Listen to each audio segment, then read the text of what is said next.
ay attaque moom ba Pape Matar wax na ko subir na ko bi mu nekkee opposant ñëw nekk premier ministre du Sénégal su yokkul wàññeekuwul mais mosuñu gis quand même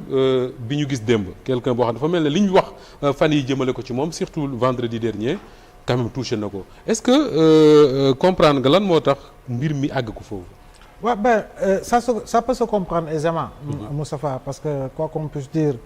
nit la boo xam ne depuis 2021 nga bëgg nga bañ c'est un constat quasi général pour ne pas dire généralisé koo xam ne dafa subir loo xam ne ay violence la violence autant psychologique violence autant physique te loolu dund ko moom kese dem na ko ba partager ko avec sa propre famille bi nga xam ne yoran na ko ci parce que ku ñu barricade sa kër ba nga xam ni secteur boobu activité économique bi sax dafa nekkoon au ralenti lépp taxaw am na ay magasins yoo xam ne yoo nga xamoon foofu ay wala ay bureau dañoo mujj tuxu ku koy seeti gis nga jàpp nañ la yóbbu nañ la tëj nañ fii sax ay nit yoo xam ne dañoo ñëwoon côté boobu pour véritablement participation à une manifestation non autorisée nga wëlbatiku ak li nga xam ne moo xew si wàllu procès ak bu mu demee Ziguinchor bu muy ñibbisi depuis Kolda dafa naa lañ ko arrêté woon on te met dans le coffre véritablement d'un véhicule blindé addi la manu militaire yi ak li xew bu ñu la ceew voilà tout ça bi ngay dem fi nga xam moo di ay procès fitna bi ñu doon andi toj sa vitre tout pouvait arriver quoi qu'on puisse dire donc loolu yëpp boo ko dundee au-delà véritablement de certains propos yoo xam ne dëgg li ko suuxat c'est la calomnie te dafa wëy au-delà véritablement de l'opposant maintenant l'opposant qui est devenu premier ministre ba nga xam ne moom si wàllu boppam moo def un choix choisi par les Sénégalais pour fal ki nga xam moo di président Bassirou Diomaye également mu jiite une liste battre campagne Sénégalais yi na ko ok on te réitère notre confiance en te donnant 130 députés léegi boo yegsee si benn niveau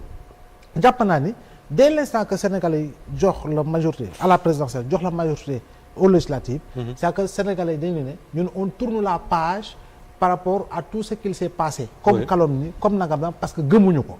buñ ko gëmul def naa duñ ko jox luñ ko jox kon boog loolu weesu nañ ko ñoom nga ñëw si nekk si gouvernance mais quand on s'oppose à un système de gouvernance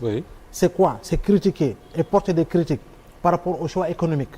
par rapport aux choix liés à la gestion de certains secteurs nangam par rapport au programme déroulé jàpp naa ni kuy opposé wu normalement si loolu nga war a gën a def focus même si fekkee ni dañuy rappeler qu'une gouvernance est incarnée par des hommes mais lu gën a fës mooy je ne dis pas tout le monde mais certains yoo xam ne ràññee nga leen depuis lors ils s'opposent à une personne et non pas à une gouvernance et dès lors que l'on s'oppose à une personne je dis bien on est dans la redondance des dérives xaw ma ndax dégg nga maa ngi lay déglu voilà donc on est dans la redondance des dérives et redondance des dérives boobu tu vas toujours chercher à faire mal et en cherchant à faire mal dafa am loo xam ne mooy affirmer wu pour sortir véritablement de ton moi profond dafay dem ba mel ni ay propos haineux ngay jiital. D'accord. Mais est-ce que Abdoulaye ñi ngi woowe waa système bi est-ce que réussir une chose déjà mooy man yàgg naa wax depuis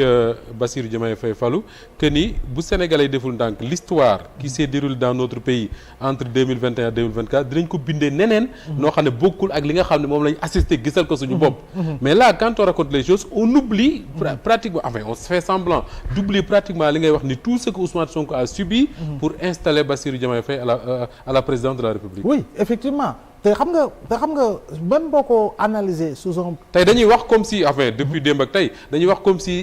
Diomaye Faye dafa nekk quelque part il s'est levé pour présenter sa candidature dem def campagne moom kese gagné ko moom moo war a incarner le pouvoir moo war a diriger alors que en réalité jusqu'au début de la présidentielle pratiquement Ousmane Sonko moom enfin ngi noonu. mais boo demee. c'est dans les murs du palais qu'il a eu à dire le président lui-même. Oui. Que pendant 10 ans il a été sous l'ombre de Sonko. Oui. N'est-ce pas? Ak lu mu ci teg. Donc boo ko analyser sous un aspect purement psychologique. Moustapha dafa am loo xam ne effectivement day nekk choc te choc boobu noonu. effectivement nit ki am na nenn nu mu koy extérioriser. D'accord. te nu mu koy extérioriser mooy effectivement lu ñu dégg mu développé ko. te lu ñu dégg mu développé ko oui on peut être d'accord sur ceci on peut ne pas être d'accord sur cela mais je dis encore une fois am na lu mu firndeel ma daaneel foofu. gis nga ngañ mi ngi wax lu jëm si wàllu crise d'autorité xam naa daañu ko gën a mën a yaatal. mais je pense que foofu ñu pointer fa du doigt parce que am na loo xam ne. si tu sais observer et non pas regarder. da nga xam ne y a de puissants lobbies yoo xam ne comme ni nga ko waxee qui continuent d'incarner le système loo xam ne ñu ngi si biir mais également. il faut nga jéggi frontières yi. pour xam ni campagne de déstabilisation. pour créer li nga xam mooy la dualité au sommet. effectivement am na fu mu bàyyeekoo parce que en réalité y a le verrou que l'on veut faire sauter. parce que c'est le verrou qui dérange. c'est le verrou qui dérange. Le verrou mooy Ousmane Sonko. voilà d'accord alors. Moustapha oui allez-y Pape. am na lu ñuy tuddee ay jafe-jafe ci diggante Ousmane Sonko ak président Bassirou Diomaye Diakhar Faye.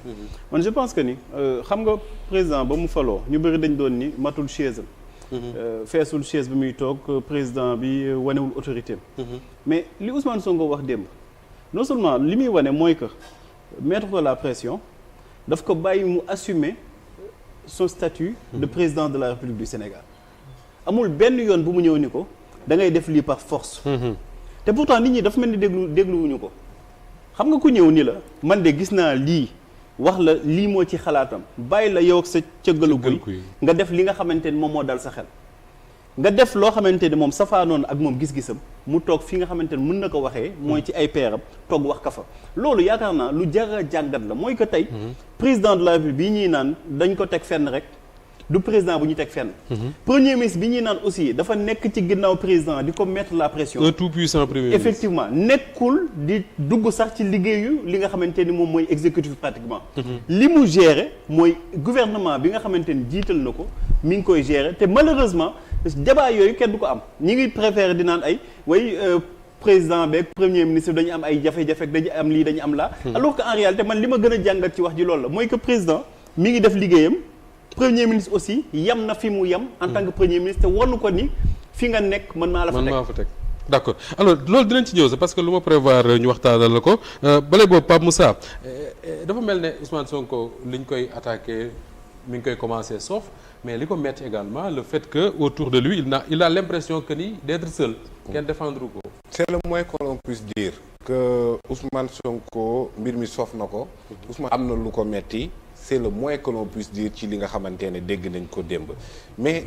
Moustapha bu ñu pousser la réflexion en se demandant pourquoi parce que tey effectivement il est victime d'invectives d'insultes loolu yëpp dëgg la mais Ousmane Sonko jamono bi mënul dégg li mu déggoon jamono bi nga xamante ne mi ngi nekk opposition daan na dégg yu ko gën a metti dem nañ ba sax appeler publiquement à assassiner Ousmane Sonko xew na fi traîner ko dans la boue jiñ nañ ko lu nekk rebelle terroriste violeur lu ne ci ñaawteef ak ci mbon jiñ nañ ko teewut il a tenu bon musul taxaw ngay sentir ci xeex bi mu doon xeex contre le système benn frustration bu koy éloigner de son objectif dem na au bout de li nga xamante ne moom la amoon comme cible kon tey jii nii bu attaque yooyu ak invective yooyu ñëwaatee mu waxee nii nga xamante ne mësuta waxee ni foog ñu jéem a xool ban élément nouveau moom moo am bu ko andil frustration bu metti bii nii donc mu nekk ki nga xamante ne après mu dund loolu noonu yëpp Sénégalais yi jox nañ ko bopp jox ko réew mi le moins que l'on puisse dire mooy ne le président Diomaye il est président de la République lii dëgg moom mooy Ousmane Sonko moo ko joxoñ moo tax bu la joxoñ yow noonu nii Moustapha tey jii ñu dégg son excellence c'est ça la vérité alors léegi nag bu yegsee ci loolu noonu mu waxee noo xamante ne bu ne président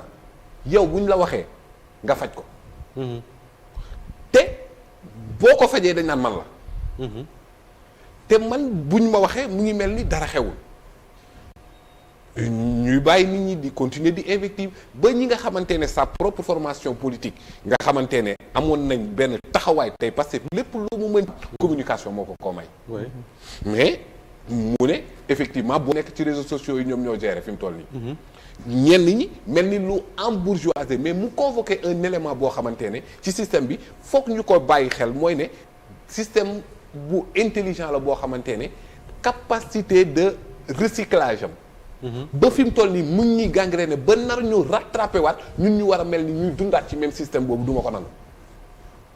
li ma xeex ba teg ñi du nangu benn yoon système bi di ñëwaat fexe ba jaaraat par la fenêtre te loolu dafa am. c'est une réalité il faut le dire am ñoo xamante ne daanaka bi mbir yi di xew bu coono bi di am kenn déggu leen ñu yëngatu tey fexe nañ ba xeex boobu noonu ñu mel ni ñoom ñoo koy approprié wu ñenn ñi dem ba bàyyi leen ko mu ne ñi nga xamante ne ñoo nekk ci réseaux sociaux yi de nga xamante ne yoruñuy poste yoruñuy responsabilité yoruñuy dara tey ñoom ñoo taxaw te effectivement c'est la réalité. c'est la réalité. c'est la réalité am na ci ñoo xamante ne taxawaay gañ doon taxaw démb mais bon peut-être responsabilité yi mën na justifier leen ni mais te ki bàyyi li la fal